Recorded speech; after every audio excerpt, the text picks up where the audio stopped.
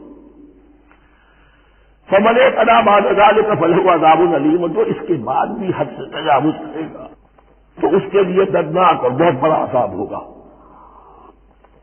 وَلَكُمْ فِي الْقِصَاصِ حَيَاةٌ يَا أُولِي الْأَلْبَابِ لَعَلَّكُمْ تَتَّقُونَ، اور اے ہوش مندو، قصاص میں زندگی ہے تمہارے لیے۔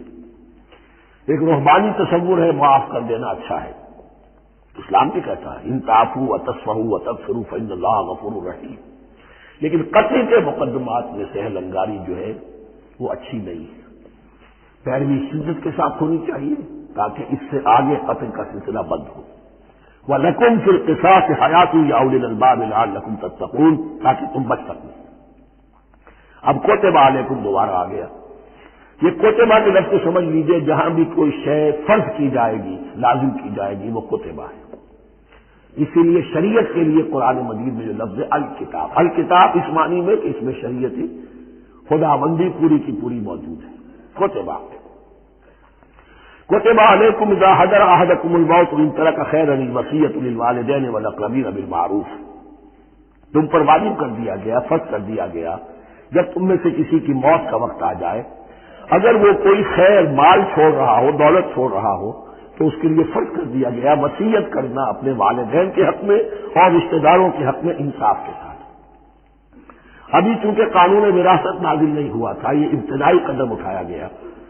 وہاں ہوتا یہ تھا جو آج بھی ہندوؤں میں ہوتا ہے، جو مر گیا اس کی ساری جائیداد کا مالک جو ہے بڑا بیٹا، چھوٹے بیٹے بھی نہیں، نہ بیٹیاں نہ بیوی، کچھ نہیں، تو سارا کا سارا مال جو ہڑپ کر جاتے تھے، کسی کو کچھ نہیں۔ یہاں یہ کہ اب پہلا ابتدائی حکم دیا گیا، لیکن یہ آیت منسوخ ہو جائے گی سورہ نساء میں جب پورا قانون وراثت آ گیا، تو اب یہ آیت منسوخ شمار ہوتی ہے۔ ناسخ وہ قانون وراثت ہے جو سورہ نساء کے دوسرے رکوع میں آئے گا۔ البتہ اس کے ایک حصے کو حضور نے باقی رکھا ہے، وہ گویا کہ سنت نے اس کے ایک جز کو برقرار رکھا ہے، اور وہ جز یہ ہے کہ مرنے والا 1/3 اپنے مال کے لیے وصیت کر سکتا ہے کسی کے لیے، 1/3 سے زیادہ نہیں، اور وارث کے لیے وصیت نہیں ہوگی، جس کی وراثت میں حق مقرر ہو چکا ہے اس کے لیے وصیت نہیں ہوگی، وہ غیر وارث کے لیے وصیت ہوگی، کسی دینی ادارے کو دینا چاہے، کسی اور کو دینا چاہے، یتیم کو، بیوہ کو، یتیم خانے کو، ٹھیک ہے، 1/3، 2/3 میں قانون وراثت کی تنفیذ ہوگی لازماً۔ تو اس آیت کا صرف اتنا حصہ باقی رکھا ہے حضور نے صلی اللہ علیہ وسلم۔ حقاً علی المتقین، یہ اللہ کا تقوی رکھنے والوں پر حق ہے، واجب ہے کہ وہ وصیت کرے کہ ہمارے والدین کو یہ مل جائے، فلاں رشتہ دار کو یہ مل جائے، باقی جو ہے جو بھی ورثاء ہیں لے جائیں۔ فمن بدلہ بعد ما سمعہ، تو جس نے بدل دیا اس وصیت کو اس کے بعد کہ اسے سنا تھا، فإنما اسمہ علی الذین یبدلونہ، تو اس کا بوجھ، اس کا گناہ انہی پر آئے گا جو تبدیل کرتے ہیں۔ جو وصیت کرنے والا تھا وہ بری ہے، اس نے صحیح وصیت کی تھی، جس نے بعد میں اس وصیت میں تحریف کی، تبدیلی کی، اس کا وبال، اس کا بوجھ انہی پر آئے گا۔ ان اللہ سمیع علیم، یقینا اللہ سب کچھ سننے والا اور جاننے والا۔ فمن خاف من موص جنفا، اب اگر کسی کو اندیشہ ہوا کہ وصیت کرنے والے نے جانبداری برتی ہے، ٹھیک وصیت نہیں کی ہے، دیانتداری کے ساتھ اس کی رائے یہ ہوئی، اور اسمن یا گناہ اس نے کمایا ہے، فاصلح بینہم، اور اب ان کے مابین صلح کرا دی، ورثاء کو جمع کیا کہ بھائی وراثت تو یہ تھی، ان کی وصیت تھی، لیکن دیکھو اس میں یہ زیادتی والی بات ہے، اگر تم مطمئن ہو جاؤ، متفق ہو جاؤ تو اس میں اتنی تبدیلی کر دی جائے، ان کے اتفاق سے، فلا اثم علیہ، تو اس میں کوئی گناہ نہیں ہے، یعنی ایسی نہیں ہے یہ بات کہ اس کو وہ سینکشن اور سینکٹیٹی حاصل ہو گئی ہے، تقدس، کہ اب اس میں کوئی تبدیلی نہیں ہو سکتی، باہمی مشورے سے اور اچھے جذبے سے، اصلاح کے جذبے سے وصیت میں تغیر ہو سکتا ہے۔ ان اللہ غفور رحیم، یقینا اللہ تعالی بخشنے والا ہے، رحم فرمانے والا۔ اب لڑی آ گئی دوسری عبادت والی، عبادت میں صوم۔ جہاں تک نماز کا ذکر ہے تو وہ تو مکی صورتوں میں اس کا بے تحاشا مرتبہ ذکر موجود ہے، لیکن یہاں جو ہے معاملہ صوم، اس سے پہلے مکی دور میں صوم کا کہیں کوئی تذکرہ ہی نہیں، نہ عربوں میں اس کا رواج تھا۔ یہ لفظ بھی عربی زبان میں تھا گھوڑوں کے لیے، گھوڑے روزہ رکھتے تھے، رکھتے کیسے بیچارے، انہیں رکھوایا جاتا تھا، کیونکہ عربوں کا جو معاملہ تھا وہ لوٹ مار، غارت گری، اور اس کے لیے انہیں چاہیے تیز رفتار سواری، جاؤ حملہ کرو، لوٹو مارو اور بھاگو۔ اونٹ جو ان کی فضا اور ان کے ماحول کے لیے مناسب تھا وہ زیادہ تیز دوڑ نہیں سکتا، اپنی اس ضرورت کے لیے گھوڑا چاہیے تھا۔ گھوڑے میں عرب کا سخت موسم برداشت کرنے کی عادت نہیں، نازک جانور ہے، وہ پیاسا تو نہیں رہ سکتا 7 دن تک جیسے کہ اونٹ رہ سکتا ہے، بھوکا نہیں رہ سکتا، وہ لو کے تھپڑے نہیں برداشت کر سکتا، لہذا عرب اس کو رکھواتے تھے روزہ، کھانا پینا بند کیا اور اس کے جو ہے منہ کر کے کھڑے ہو گئے جب گرم تیز ہوا چل رہی ہے، خود تو اپنے آپ کو لپیٹ لیا اپنے گھٹنے میں، گھٹنا کہلاتا ہے وہ جو بھی کپڑا اوپر ہوتا ہے، اور وہ اس گھوڑے کو جو ہے وہ ساری آگ اس پر برس رہی ہے تاکہ اس میں عادت پیدا ہو جائے جھیلنے کی، برداشت کرنے کی، تو جنگ کے موقع پر کہیں یہ دگا نہ لے جائے، اگر یہ ہمت ہار گیا تو اس کا تو کیا کیا جائے گا، تو اصل میں سوار ہے جو مارا گیا۔ یہ روزہ ان کے ہاتھ تھا، لیکن جب حضور آئے مدینے میں تو یہاں یہود میں روزے کا رواج تھا، وہ تو عاشورہ کا روزہ رکھتے تھے، اس لیے کہ وہ تاریخ تھی جس میں کہ نجات ملی تھی بنی اسرائیل کو فرعونیوں سے، تو اس طریقے سے حضور نے پھر ابتداءً ہر مہینے میں 3 روزے رکھنے کا حکم دیا۔ یہ ہے ابتدائی حکم جو حضور نے دیا، قرآن میں ابھی نہیں آیا تھا۔ جیسے تحویل قبلہ کے معاملے میں بھی قرآن نے کہا کہ ہم نے تمہیں اس قبلے پر رکھا تھا، لیکن اس کا کوئی حکم جو ہے قرآن میں جلی نہیں ہے۔ یہ ہو سکتا ہے کہ وہ حکم بھی حضور کو اللہ ہی نے دیا ہو، وہی خفی کے ذریعے سے۔ پہلے یہ کہ ہر مہینے میں 3 روزے، اب ظاہر بات ہے کہ مہینے جو ہے وہ سخت گرم بھی ہو سکتے ہیں، اب اگر 30 کے 30 روزے ایک ہی مہینے میں فرض کر دیے گئے ہوتے اور وہ ہوتے جون جولائی کے تو جان نکل جاتے۔ بہترین تدبیر یہ کی گئی ہر مہینے میں، اور یہ موسم سارے آ رہے ہیں اس میں۔ پھر کچھ عرصے کے بعد یہ رمضان کا روزہ فرض کیا گیا۔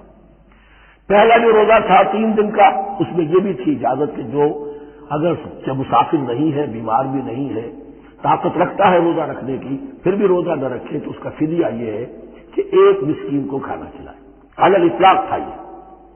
جب رمضان کے روزے کی فرضیت ہو گئی تو اب یہ فدیہ نہیں ہے، البتہ حضور نے اس کو باقی رکھا ایسے شخص کے لیے جو بہت بوڑھا ہے یا کوئی خاتون بہت بوڑھی ہے، برداشت نہیں کر سکتی، یا کوئی بیمار ہے، کسی سخت ایسی بیماری میں ہے کہ روزہ اس کے لیے جان کے لیے ہلاکت کا اندیشہ ہو سکتا ہے، اس کے لیے فدیہ برقرار رکھا۔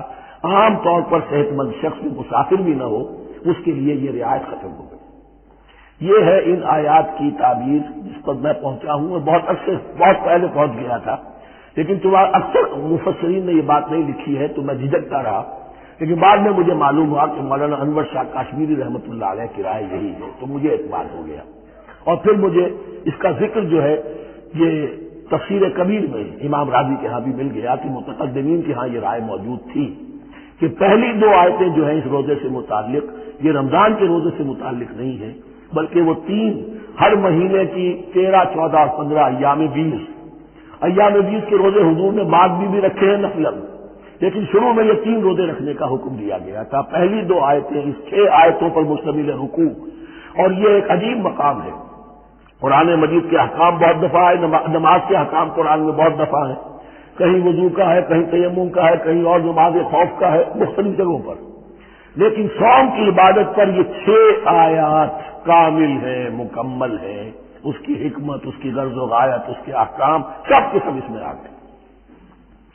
اب پہلی 2 آیتیں کون سی؟ یا ایھا الذین آمنوا کتب علیکم الصیام کما کتب علی الذین من قبلکم لعلکم تتقون، اے ایمان والو تم پر بھی فرض کیا گیا روزہ رکھنا، جیسے کہ فرض کیا گیا تھا تم سے پہلوں پر، تاکہ تمہارے اندر تقویٰ پیدا ہو جائے۔ وہ جنگ کے لیے کرواتے تھے گھوڑوں کو تیار، تمہیں تقویٰ کے لیے اپنے آپ کو تیار کرنا ہے، بھوک کو قابو میں رکھ سکو، شہوت کو قابو میں رکھ سکو، پیاس کو برداشت کر سکو، اللہ کی راہ میں جنگ کے لیے تمہیں نکلنا ہوگا، اس میں بھوک بھی آئے گی، پیاس بھی آئے گی، اپنے آپ کو تیار کرو جہاد کے لیے۔ اور یہ بات واضح ہو جائے گی، اگلے رکوع سے قتال کی بحث شروع ہو جائے گی۔ روزے کی یہ گفتگو ہو رہی ہے تمہید قتال کے لیے، جیسے گھوڑوں کو تیار کیا جاتا تھا، صوم رکھوایا جاتا تھا قتال کے لیے۔ ایام معدودات، گنتی کے چند دن ہیں، یہ گویا کہ ثبوت ہے اس کا کہ یہ 2-3 دن سے زیادہ، معدود جو ہے زبان میں 9 سے زیادہ نہیں ہو سکتا۔ معدودہ جب آئے گا، ایام معدودات، یہ جمع جو ہے جمع قلت کہلاتی ہے۔ معدودات، معدودہ بڑی سے بڑی رقم ہو سکتی ہے، لیکن معدودات جمع قلت ہے۔ گنتی کے چند روز ہیں۔ فمن کان منکم مریضا، ان میں بھی یہ رعایت ہے کہ جو تم میں سے بیمار ہو او علی سفر، یا سفر پر ہو، فعدۃ من ایام اخر، تو وہ تعداد پوری کر لے دوسرے دنوں میں۔ وعلی الذین یطیقونہ، اور جو اس کی طاقت رکھتے ہوں، فدیۃ طعام مسکین، وہ فدیہ دے ایک مسکین کا کھانا کھلانا۔ ان آیات کی تفسیر میں جیسا کہ میں نے عرض کیا مفسرین کے بہت سے اقوال ہیں، اب میں اس کی بحث میں نہیں جا سکتا۔ جو میں نے اپنے مطالعے کے بعد رائے قائم کی ہے، میں صرف وہی بیان کر رہا ہوں کہ اس وقت یہ امام راضی کے الفاظ ہیں کہ یہ فرضیت الگ تعیین نہیں تھی بلکہ الگ تخییر تھی۔ فرض تو ہے روزہ، لیکن اس کا بدل بھی دیا جا رہا ہے، اگر تم نہیں رکھنا چاہتے تو تم ایک مسکین کو کھانا کھلا دو۔ تو گویا کہ تدریجاً انہیں لانا تھا، کیونکہ اس حکایت کے وہ پہلے سے عادی نہیں تھے۔ فمن تطوع خیرا فهو خیر اللہ، اور جو اپنی جی سے اپنی مرضی سے خیر کرنا چاہے تو اس کے لیے خیر ہے، روزہ بھی رکھے اور مسکین کو کھانا بھی کھلائے، دونوں کام کرے، تو اس میں کوئی رکاوٹ تو نہیں، اس کے لیے بہتر ہوگا۔ وَأَن تَصُومُوا، اور دیکھو اگر روزہ رکھو، خیر لکم ان کنتم تعلمون، یہ تمہارے لیے بہتر ہے اگر تم جانو۔ اب یہاں بھی ایک طرح کی رعایت کا انداز ہے۔ یہ 2 آیتیں ہیں میرے نزدیک، وہ پہلا حکم جو دیا گیا اور جو تھا اصل میں جس کے تحت کہ حضور صلی اللہ علیہ وسلم نے، میں شاید مغالطے میں ہی کہہ بیٹھا ہوں کہ قرآن مجید میں نہیں آیا، حضور نے خود کیا ہے، ان آیات سے در حقیقت حضور نے ہر مہینے میں 3 دن کے روزے، جو یا تو یہ کہ ان آیتوں کے بعد، اور یا یہ کہ حضور نے اپنے طور پر کر دیے تھے، ان آیات نے اس کی توثیق کر دی۔ اب آ رہی ہیں 2 آیتیں جو خاص رمضان کے روزے سے متعلق ہیں، حکمت اور غرض و غایت۔ پھر ایک آیت طویل آئے گی احکام، اور پھر ایک آیت آئے گی لٹمس ٹیسٹ۔ یہ 6 آیتیں۔ شہر رمضان الذی انزل فیہ القرآن، رمضان کا مہینہ وہ ہے جس میں قرآن نازل کیا گیا۔ ہدی للناس مبینات من الہدی والفرقان، لوگوں کے لیے ہدایت، اور ہدایت کے لیے روشن بینات باتیں، والفرقان، اور حق و باطل میں فرق کر دینے والی چیز۔ فمن شہد منکم الشہر، تو جو کوئی بھی پائے اس مہینے کو، یا جو شخص بھی مقیم ہو اس مہینے میں، مسافر نہ ہو، فلیصم، اس پر لازم ہے کہ روزہ رکھے۔ اب وہ وجوب الگ تخییر ختم ہو گیا، اب وجوب الگ تعیین، اب یہ لازم ہے، یہ رکھنا ہے۔ ایک رعایت باقی رکھی، ومن کان مریضا او علی سفر فعدۃ من ایام اخر، جو بیمار ہے یا یہ کہ سفر پر ہے وہ تعداد پوری کر لے دوسرے دنوں۔ یرید اللہ بکم الیسر ولا یرید بکم العسر، اللہ تمہارے ساتھ آسانی چاہتا ہے، سختی نہیں چاہتا۔ یہ لوگ اپنے اوپر سختیاں جھیلتے ہیں، شدید جو ہے سفر کے اندر بھی روزہ رکھے ہوئے، حالانکہ یہاں اجازت دی ہوئی ہے۔ یہ بلکہ حضور نے ایک مرتبہ ایک سفر میں کافی سرزنش کی، کچھ ایک جہاد اور قتال پہ نکلے تھے، کہ کچھ لوگوں نے اس سفر میں بھی روزہ رکھ لیا۔ نتیجہ یہ ہوا کہ سفر کے بعد جہاں منزل میں اب جا کر خیمے لگانے تھے وہ نڈھال ہو کر گر گئے۔ جن لوگوں کا روزہ نہیں تھا انہوں نے پھر وہ خیمے لگائے، منزل کا کام کیا۔ تو حضور نے فرمایا کہ لیس من البر الصیام فی السفر، سفر میں روزہ رکھنا کوئی نیکی کا کام نہیں ہے۔ لیکن ہمارا تصور اور ہے، 105 بخار چڑھا ہوا، روزہ نہیں چھوڑوں گا میں، روزہ تو میں نے رکھا ہوا، یا روزہ تو میں نہیں چھوڑوں گا۔ حالانکہ جہاں رعایت اللہ کی ہے اس رعایت سے فائدہ نہ اٹھانا ایک طرح کا کفران نعمت ہے۔ وَلِتُكْمِلُوا الْعِدَّةَ، لیکن تمہیں عدت اور تعداد اب پوری کرنی ہوگی۔ وہ جو تھی ایک رعایت کہ فدیہ دے کر فارغ ہو جاؤ، وہ نہیں ہے۔ وَلِتُكَبِّرُوا اللَّهَ عَلَىٰ مَا هَدَاكُمْ، اور تاکہ تم تکبیر کرو اللہ کی اس پر کہ جو اس نے ہدایت تمہیں عطا فرمائی۔ وَلَعَلَّكُمْ تَشْكُرُونَ، اور تاکہ تم شکر کر سکو اس نعمت عظمیٰ کا جو قرآن حکیم کی شکل میں تمہیں دی گئی. اس موضوع پر میرا کتابچہ عظمت صوم اور عظمت صیام و قیام قرآن، اس میں یہ سارے مضامین تفصیل سے آئے ہیں. کیا حکمت ہے، کیا غرض و غایت ہے، کیا مقصد ہے، اور آخری منزل کیا ہے. وَإِذَا سَأَلَكَ عِبَادِي عَنِّي فَإِنِّي قَرِيبٌ. مطلوب تو یہ ہے کہ تمہارا جو یہ جسم حیوانی ہے یہ کچھ کمزور پڑے، روح ربانی جو تم میں پھونکی گئی ہے اسے تقویت حاصل ہو. جن میں روزہ رکھو، اس حیوانی وجود کو ذرا کمزور کرو، دباؤ اس کے تقاضوں کو. رات کو کھڑے ہو جاؤ، اللہ کا کلام سنو اور پڑھو تاکہ تمہاری روح کی آبیاری ہو، اس پر آب حیات کا ترشح ہو. نتیجہ کیا نکلے گا؟ تمہارے اپنے اندر سے ایک پیاس ابھرے گی. وَإِذَا سَأَلَكَ عِبَادِي عَنِّي فَإِنِّي قَرِيبٌ. تقرب الی اللہ کا جذبہ پیدا ہوگا. تو اے نبی، جب میرے بندے، ایسے بندے آپ سے میرے بارے میں سوال کریں، ان کو بتا دیجئے میں قریب ہوں، دور نہیں. یہ حقوق انسانی کا میرے نزدیک دنیا میں سب سے بڑا میگنا کارٹا ہے. اللہ اور بندے کے درمیان کوئی فصل نہیں ہے. فصل اگر ہے تو تمہاری اپنی خباثت ہے. اگر تمہاری نیت میں فساد ہے، حرام خوری تو کرنی ہے، تو اب کس منہ سے اللہ سے دعا کرو گے؟ پھر جاؤ گے کسی پیر کے پاس، آپ دعا کر دیجیے. یہ نظرانہ حاضر ہے. یہ طریقہ کیا ہے؟ انسان کا نفس حائل ہے اور کوئی نہیں. ورنہ ہم تو مائل بے کرم ہیں، کوئی سائل ہی نہیں. راہ دکھنا ہے کسی رہنمی منزل ہی نہیں. کوئی پوپ نہیں، کوئی پنڈت نہیں، کوئی پادری نہیں، کوئی پیر نہیں، کوئی نہیں. جب چاہو اللہ سے ہم کلام ہو جاؤ. اس سے بڑا حق کیوں خالق و مخلوق میں حائل رہے پردے؟ پیرانے کلیسا کو کلیسا سے اٹھا دو. میرا ہر بندہ جب چاہے جہاں چاہے مجھ سے ہم کلام ہو جائے. ہاں شرط ہے اس کی، وہ شرط آگے آ رہی ہے. اجیب و دعوت الداعی اذا دعان. میں تو ہر پکارنے والے کی پکار سنتا ہوں، اور سنتا نہیں جواب دیتا ہوں، اور صرف جواب نہیں دیتا، قبول کرتا ہوں. اجابت میں یہ تینوں چیزیں موجود ہیں. اور اذا دعان، جہاں مجھے پکارے جب پکارے، دیر اینڈ دین میں موجود ہوں. لیکن شرط کیا ہے؟ فَلْيَسْتَجِيبُوا لِي. انہیں بھی تو میرا کہنا ماننا چاہیے. یہ یک طرفہ بات نہیں ہوگی. فَاذْكُرُونِي أَذْكُرْكُمْ. تم مجھے یاد رکھو گے تو میں تمہیں یاد رکھوں گا. یہ دو طرفہ معاملہ ہے. تم شکر کرو گے، میں تمہاری قدردانی کروں گا. تم میری طرف چل کر آؤ گے، میں بھاگ کر آؤں گا. تم بارش بڑھاؤ گے، میں ہاتھ بڑھاؤں گا. لیکن تم رخ موڑ لو گے، ہم بھی رخ موڑ لیں گے. ہماری تو غرض نہیں ہے، غرض ہے تو تمہاری. تم رجوع کرو گے، ہم بھی رجوع کر لیں گے. تم توبہ کرو گے، ہم اپنی نظر کرم پھر تمہاری طرف متوجہ کر دیں گے. لیکن ہر چیز ان تنصروا اللہ ینصرکم. اللہ کی مدد کرو گے تو اللہ تمہاری مدد کرے گا. تمہاری دوستیاں ہو، پینے بڑھا رہے ہو اللہ کے دشمنوں کے ساتھ، ساز باز ہو اللہ کے دشمنوں کے ساتھ، اور کھڑے ہو جاؤ قنوت نازلہ میں اللہ سے مدد مانگنے کے لیے، تم سے بڑا بے وقوف کون ہوگا؟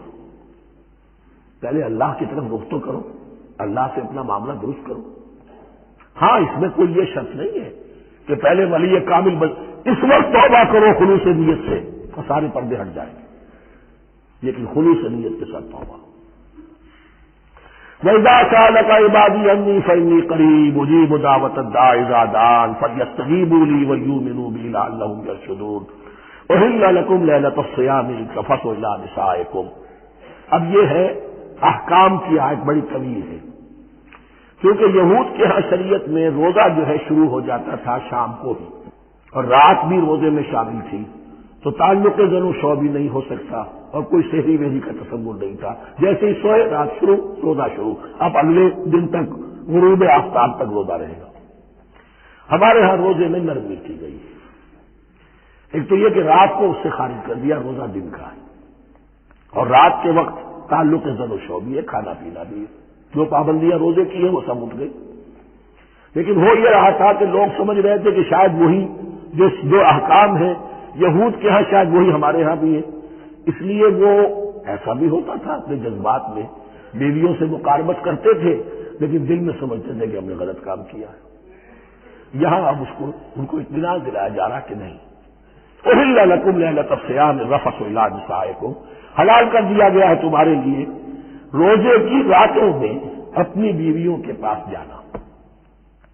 ہن لباس لکم وانتم لباس لہن، وہ پوشاک ہے تمہارے لیے، تم پوشاک ہو ان کے لیے. بڑا بلیغ کنایا ہے یہ. جیسے لباس میں اور جسم میں کوئی پردہ نہیں ہے، لباس ہی تو پردہ ہے، لباس میں اور جسم میں تو کوئی پردہ نہیں، ایسے ہی بیوی میں اور شوہر میں کوئی پردہ نہیں. ہن لباس لکم وانتم لباس لہن.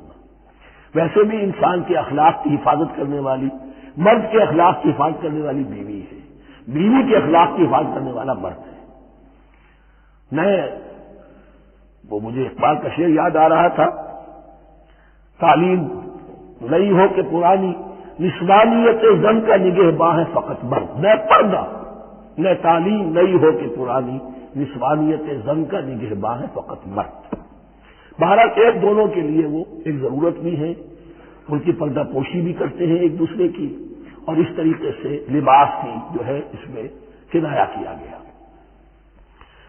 علم اللہ انکم کنتم تختانون انفسکم، اللہ کے علم میں ہے کہ تم اپنے آپ کے ساتھ خیانت کر رہے تھے، ایک کام کر رہے تھے جو گناہ نہیں ہے، لیکن تم سمجھتے تھے گناہ ہے، تو اپنے آپ سے خیانت ہو گئی کہ نہیں؟ اصل وہ گناہ نہیں تھا لیکن تمہارے علم میں نہیں تھا، لیکن تم یہ سمجھتے ہوئے بھی کہ یہ ممنوع ہے، اس کا ارتکاب کر رہے تھے.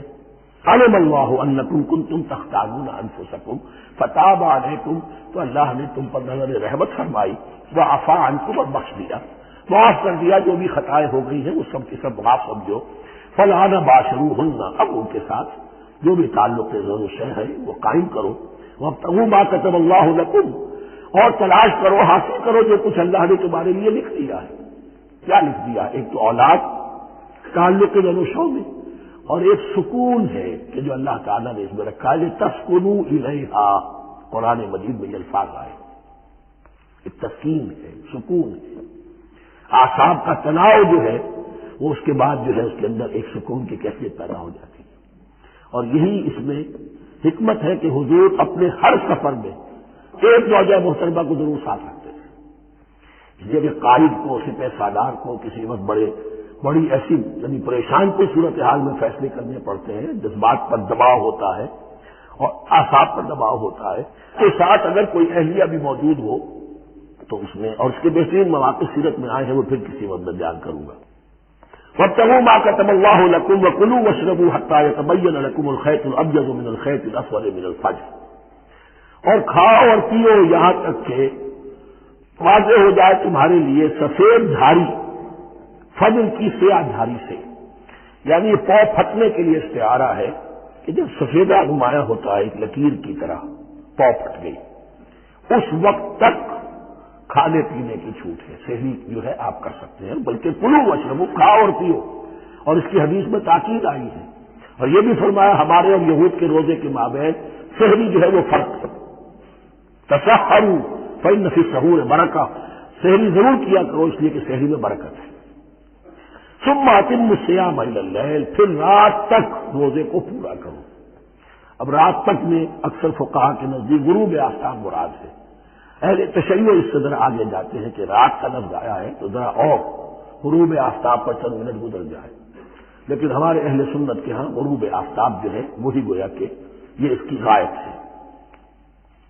ولا تباشروہن وانتم عاکفون فی المساجد، لیکن یہ رعایت جو تمہیں دی جا رہی ہے اس میں ایک استثناء ہے، جب تم معتکف ہو مسجدوں میں تو پھر اپنی بیویوں سے کوئی تعلق قائم نہ کرو. ولا تباشروہن، مت ان سے مباشرت کرو، وانتم عاکفون فی المساجد، جبکہ تم مسجدوں میں اعتکاف میں ہو، آخری عشرے میں جو اعتکاف ہوتا ہے. تلک حدود اللہ فلا تقربوها، یہ اللہ کی حدود ہے، ان کے قریب مت جاؤ. بعض جگہ پر آتا ہے فلا تعتدوها، ان حدود کو عبور نہ کرو، ان سے تجاوز نہ کرو. تو حرام تو یہی شے ہوگی کہ حدود سے تجاوز کیا جائے، لیکن احتیاط اس میں ہے کہ keep at a safe distance, ذرا دور رہو. آخری حد تک چلے جاؤ گے تو اندیشہ ہے کہ کہیں اس حد کو کراس نہ کر جاؤ. فلا تقربوها، اللہ کے حدود سے ذرا ایک سیف ڈسٹینس کے اوپر رہنا ضروری ہے. کذالک یبین اللہ آیاتہ للناس، اسی طرح اللہ تعالیٰ واضح کرتا ہے اپنی نشانیاں لوگوں کے لیے، لعلہم یتقون، تاکہ وہ تقوی کی روش اختیار کر سکے، بچ سکے۔ اب وہ لٹمس ٹیسٹ والی آیت آ گئی، تقوی کا ٹیسٹ کیا ہے؟ روزہ اس لیے فرض کیا کہ تقوی پیدا ہو جائے، یہ سارے احکام تمہیں دیے جا رہے ہیں تاکہ تمہیں تقوی پیدا ہو جائے۔ ٹیسٹ کیا ہے؟ تقوی کا لٹمس ٹیسٹ عقل حلال، یہ نہیں ہے کوئی نیکی۔ وَلَا تَأْكُلُوا أَمْوَالَكُمْ بَيْنَكُمْ بِالْبَاطِلِ، اپنے مال آپس میں باطل طریقوں سے ہڑپ نہ کرو۔ فَتُدْلُوا بِهَا إِلَى الْحُكَّامِ، اور اپنے مال کو ذریعہ نہ بناؤ حکام تک پہنچنے کا۔ لِتَأْكُلُوا فَرِيقًا مِنْ أَمْوَالِ النَّاسِ بِالْإِثْمِ، تاکہ تم لوگوں کے مال کو ہڑپ کر سکو گناہ کے ساتھ، وَأَنْتُمْ تَعْلَمُونَ، اور تم اس کو جانتے بوجھتے کر رہے ہو۔ جو شخص اس معیار سے تو اس سے بعد آ گیا وہ ہے متقی۔ یہ لٹمس ٹیسٹ ہے، ورنہ نمازوں کی تعداد، روزوں کی تعداد اور حرام کھانا تو تقویٰ نہیں۔ یہ میں حیران ہوتا ہوں کہ اب اس پر کبھی غور نہیں کیا ہے لوگوں نے کہ یہ آیت کہاں سے آ گئی درمیان میں۔ روزے کے احکام اور اس کے بعد قتال کے احکام بھی شروع ہوں گے، حج کے احکام شروع ہوں گے، یہ بیچ میں آیت۔ واقعہ یہ ہے کہ جیسے روزے کی حکمت کا نقطۂ عروج کیا ہے، وَإِذَا سَأَلَكَ عِبَادِي عَنِّي فَإِنِّي قَرِيبٌ، روح انسانی میں ایک طلب پیدا ہو جائے تقرب اللہ کی۔ اسی طرح احکام صوم میں جو کلائمیکس ہے وہ یہ ہے، وَلَا تَأْكُلُوا أَمْوَالَكُمْ بَيْنَكُمْ بِالْبَاطِلِ وَتُدْلُوا بِهَا إِلَى الْحُكَّامِ لِتَأْكُلُوا فَرِيقًا مِنْ أَمْوَالِ النَّاسِ بِالْإِثْمِ وَأَنْتُمْ تَعْلَمُونَ۔ يَسْأَلُونَكَ عَنِ الْأَهِلَّةِ، اے نبی آپ سے پوچھ رہے ہیں چاند کی گھٹتی بڑھتی صورتوں کے بارے میں۔ قُلْ هِيَ مَوَاقِيتُ لِلنَّاسِ وَالْحَجِّ، کہہ دیجیے یہ لوگوں کے لیے ایک اوقات کا تعین ہے، کیلنڈر ہے، اور حج کے لیے۔ اب جب آپ کو معلوم ہے کہ یہ اللہ تعالیٰ نے کیلنڈر لٹکا دیا ہے، معلوم ہو گیا یہ چاند پہلی تاریخ ہو گئی، کچھ دنوں کے بعد آپ نے دیکھا معلوم ہوتا ہے کہ اب ایک ہفتہ گزر گیا ہے، آدھا چاند ہو گیا ہے، 2 ہفتے ہو گئے، پورا چاند ہو گیا ہے، اس نے گھٹنا شروع کیا۔ تو یہ گویا کہ لوگوں کے لیے اوقات کار کی تعین کے لیے، اور خاص طور پر سب سے اہم شے حج۔ اور یہ نوٹ کیجئے، صوم کے بعد حج، اور حج کے ساتھ قتال۔ حج وہ عبادت ہے جو ایک خاص جگہ پر ہو سکتی ہے، نماز ہر جگہ ہو سکتی ہے، روزہ ہر جگہ ہو سکتا ہے، عبادت اور ہر جگہ ہو سکتی ہے، اور زکوٰۃ ہر جگہ دی جا سکتی ہے، حج تو وہی ہوگا۔ اور وہ تھا اس وقت زیر تسلط مشرکین کے، اور مشرکین کے تسلط سے نکالنے کے لیے قتال لازم تھا۔ اس قتال کے لیے صبر پہلے پیدا ہونا ضروری ہے، جو گھوڑوں کو روزہ رکھواتے تھے پہلے خود روزہ رکھو۔ یہ ترتیب ہے، ربط ہے، صوم کے احکام فوراً حج اور قتال کے احکام۔ یسألونک عن الأهلة قل هي مواقیت للناس والحج وليس البر بأن تأتوا البيوت من ظهورها ولكن البر من اتقى، اور یہ کوئی نیکی نہیں ہے کہ تم گھروں میں ان کی پشت پر سے داخل ہو، بلکہ نیکی تو اس کی ہے جس میں تقویٰ ہے۔ یہ اصل میں ان کے ہاں ایک رواج تھا، کیونکہ حج تو ہو رہا تھا ایام جاہلیت میں بھی، اس کے مناسک کی بگڑی ہوئی شکلیں بھی موجود تھیں، کچھ ترمیمیں انہوں نے کر دی تھی، یہ حج تو تھا ان کا۔ وہ یہ کرتے تھے جب گھر سے مکے سے نکل گئے احرام باندھ کر، اب اگر کسی ضرورت سے گھر واپس جانا پڑ گیا تو سمجھتے تھے کہ احرام باندھ کر نکل آئے ہیں، اب دروازے سے تو نہیں جا سکتے، گھسیں گے کہیں پیچھے سے کہیں اوپر سے پھاند کر دیوار آئیں گے، اور اسے سمجھتے تھے بڑا تقویٰ ہے۔ فرمایا یہ کوئی نیکی کی بات نہیں، یہ سرے سے نیکی نہیں، ولیس البر، یہ ہرگز نیکی نہیں ہے ان تأتوا البیوت من ظہورہا، کہ تم ان کے گھروں میں داخل ہو ان کے پچھواڑے سے، ولکن البر من اتقى۔ اب یہاں اس پوری آیت کو ذہن میں رکھ لیجئے، آیت البر کے آخر میں لفظ اولئک هم المتقون، ولکن البر من اتقى، گویا کہ وہ پورا تصور جو ہے یہاں پر جو آیا بر میں آ چکا ہے، اس کو اس لفظ کے حوالے سے اس پورے تصور کو پھر آپ نے دیر میں تازہ کر دیا۔ وَأْتُوا الْبُيُوتَ مِنْ أَبْوَابِهَا، گھروں میں داخل ہو ان کے دروازوں سے، وَاتَّقُوا اللَّهَ لَعَلَّكُمْ تُفْلِحُونَ، اور اللہ کا تقوی اختیار کرو تاکہ تم فلاح پاؤ۔ وَقَاتِلُوا فِي سَبِيلِ اللَّهِ الَّذِينَ يُقَاتِلُونَكُمْ، لیجیے قتال آ گیا. اب یہ تیسری کڑی آ گئی نا. ایک لڑی عبادات کی، ایک لڑی معاملات کی، ایک لڑی انفاق کی، ایک لڑی قتال کی، یہ چوتھی کڑی. وَقَاتِلُوا فِي سَبِيلِ اللَّهِ الَّذِينَ يُقَاتِلُونَ، اللہ قتال کرو اللہ کی راہ میں ان سے جو تم سے قتال کر رہے ہیں. وَلَا تَعْتَدُوا، لیکن حد سے تجاوز نہ کرو. ان اللہ لا يحب المعتدین، اللہ تعالی حد سے تجاوز کرنے والوں کو پسند نہیں کرتا. فَاقْتُلُوهُمْ حَيْثُ ثَقِفْتُمُوهُمْ، انہیں قتل کرو جہاں بھی پاؤ. وَأَخْرِجُوهُمْ مِنْ حَيْثُ أَخْرَجُوكُمْ، اور نکالو انہیں وہاں سے جہاں سے انہوں نے تمہیں نکالا ہے. مہاجرین کہاں سے نکالے گئے تھے؟ مکے سے. محمد رسول اللہ پر وہاں پر حیات تنگ کر دی گئی تھی، قافیہ تنگ کر دیا گیا تھا، تبھی تو آپ نے ہجرت کی. نکالو انہیں وہاں سے جہاں سے انہوں نے تمہیں نکالا ہے. والفتنة أشد من القتل، اور یہ خیال نہ رہے کہ قتل اور خون ریزی جو ہے تو بری بات ہے، فتنہ اس سے بھی زیادہ بری بات ہے. فتنہ کیا ہے؟ ایسے حالات جن میں کہ انسان اللہ خدائے واحد کی بندگی نہ کر سکے، اسے غلط کاموں پر مجبور کیا جائے، حرام خوری پر مجبور ہو گیا ہو، یہ سارے حالات فتنہ ہیں. تو قتل اور خون ریزی اتنی بری شے نہیں ہے اتنی فتنہ. والفتنة أشد من القتل. ولا تقاتلوهم عند المسجد الحرام حتى يقاتلوكم فيه، ہاں مسجد حرام وہ چونکہ اسے تو امن کی جگہ بنا دیا گیا ہے، ان سے جنگ مت کرو مسجد حرام کے پاس جو بھی حرم کا علاقہ ہے. حتى يقاتلوكم، یہاں تک کہ وہ خود تم سے قتال کریں اس میں. فإن قاتلوكم، پھر اگر وہ تم سے قتال کرتے جنگ کرتے ہیں فاقتلوهم، تو قتل کرو انہیں. كذلك جزاء الكافرين، یہی بدلہ ہے کافروں کا.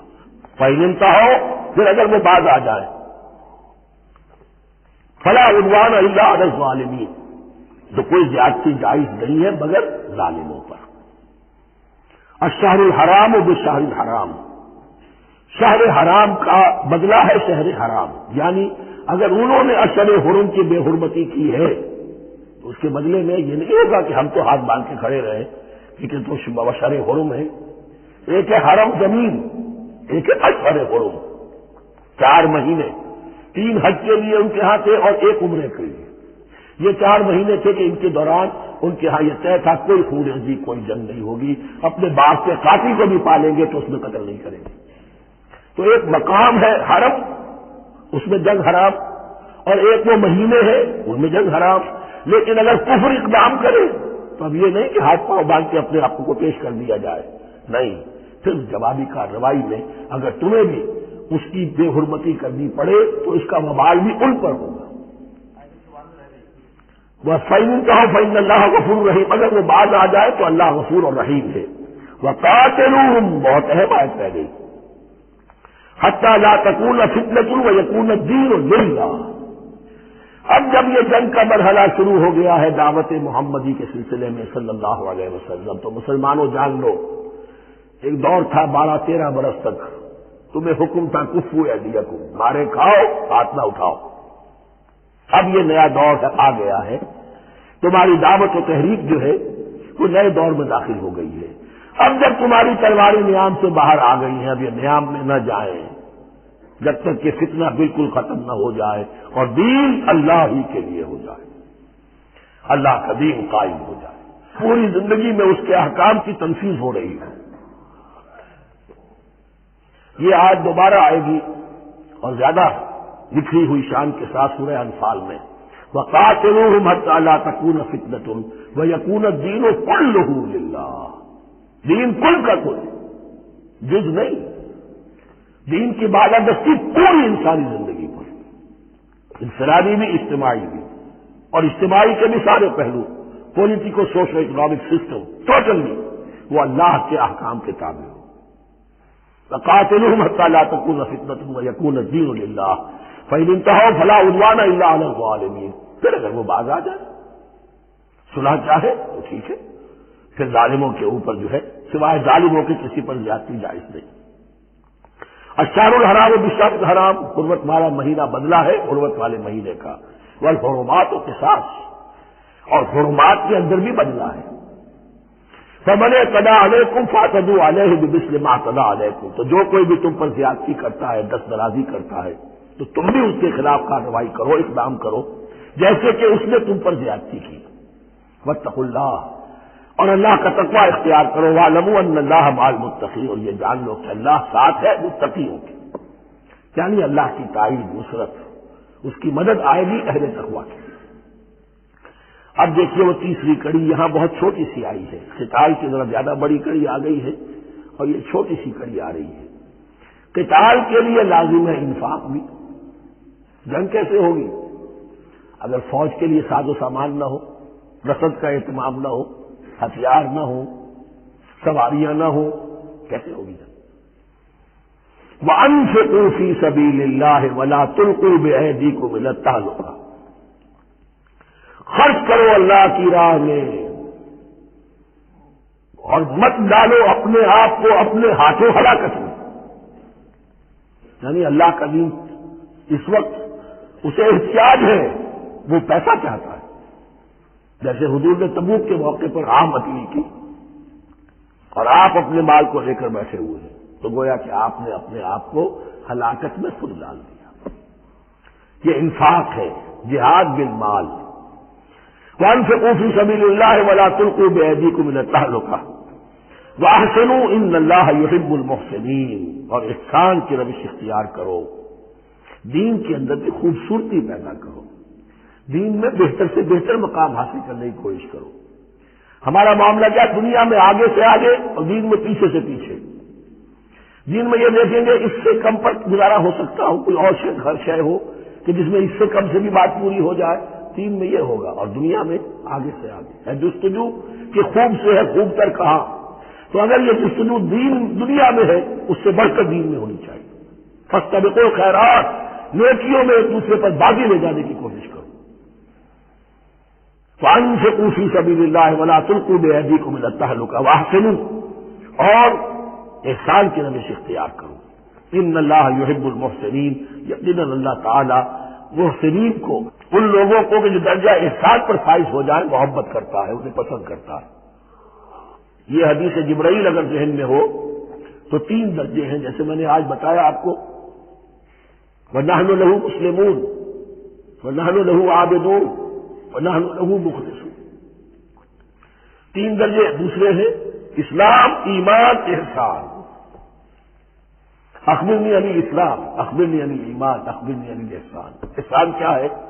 ان تعبد اللہ کانک تراہ فإن لم تکن تراہ فإنہ یراک۔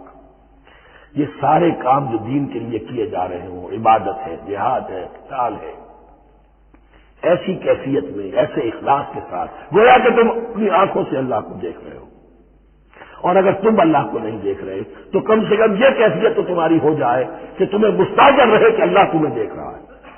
یہ احسان ہے۔ واسطے عام طور پر اس کا ترجمہ اس انداز میں نہیں کیا گیا ہے، اس کو اچھی طرح سمجھ لیجئے، ویسے یہ مضمون کھل کر آئے گا سورہ مائدہ میں۔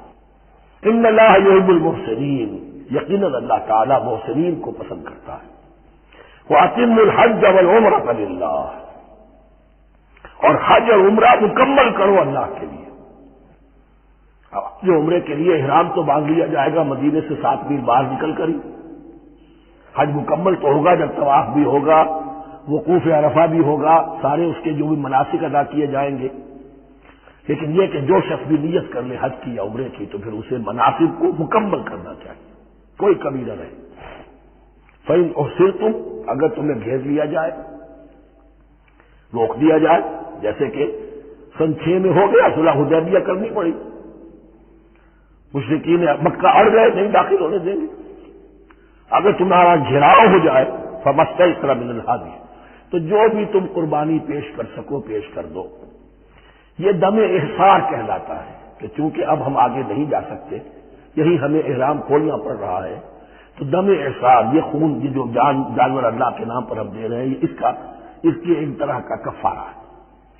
وَلَا تَحْلِقُوا رُؤُوسَكُمْ حَتَّىٰ يَبْلُغَ الْحَدْيُ مَحِلَّهُ، اور اپنے سر اس وقت تک نہ موڑو جب تک کہ وہ حجی کا جانور جو ہے وہ محل تک، یعنی جو بیت الماق جہاں پر جا کر ذبح ہونا ہے وہاں پہنچ نہ جائے۔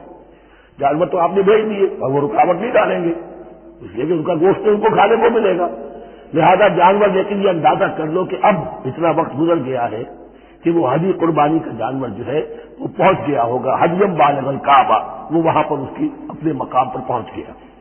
فمن کان منکم مریضا او بہ اذى من راسہ، تو جو کوئی بھی تم میں سے ہو بیمار یا اس کے سر میں کوئی تکلیف ہو، کوئی زخم ہو، اور اس کی وجہ سے یہ ہے کہ وہ حجامت کرانی ضروری ہو جائے، بال کاٹنے ضروری ہو جائے، ففدیۃ من صیام او صدقۃ او نسک، تو پھر فدیہ دینا پڑے گا اگر اس حدی کے جانور کے کعبے تک پہنچنے سے پہلے تمہیں اپنے بال کاٹنے پڑے، حجامت کرانی پڑی تو فدیہ ہوگا۔ یہ جو ہے دم جنایت کہلاتا ہے، یعنی ایک جو کمی رہ گئی ہے اس کی تلافی کے لیے۔ وہ صیام بھی ہے، روزے 3 دن کے، اور صدقۃ او نسک، یا پھر یہ ہے کہ کوئی قربانی ہے، ایک جانور قربان کیا جائے، دم جنایت اس کو کہتے ہیں، یا صدقہ کیا جائے، 6 افراد کو کھانا کھلایا جائے۔ فَإِذَا أَمِنْتُمْ، پھر جب تمہیں امن حاصل ہو اور تم سیدھے جا سکتے ہو، بیت اللہ پہنچ سکتے ہو، فَمَنْ تَمَتَّعَ بِالْعُمْرَةِ إِلَى الْحَجِّ فَمَا اسْتَيْسَرَ مِنَ الْحَجِّ، تو جو کوئی بھی فائدہ اٹھائے عمرے سے حج سے قبل، فَمَا اسْتَيْسَرَ مِنَ الْحَجِّ، تو وہ ایک اور قربانی پیش کرے جو بھی اسے میسر ہو۔ اب یہ سمجھ لیجئے